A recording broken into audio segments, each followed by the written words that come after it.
南投国姓乾高村中西巷的德公仔厝，拢是春秋工笋接落起的，乡公所要争取保留。这间伫咧民国50年期间，用德甲起的厝传统笋接建筑的技法，互住伫咧遮的民众拢感觉真无简单。政府跟公所来会勘我们前沟村的那个，算是古屋啊，竹子做的。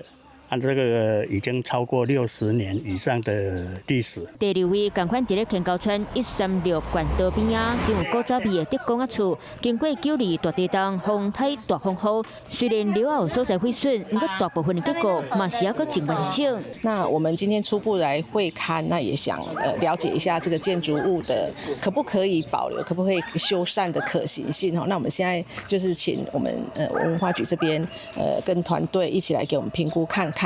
希望透过公部门看过了后，会当尽出保存，互更侪人熟悉传统起厝风俗。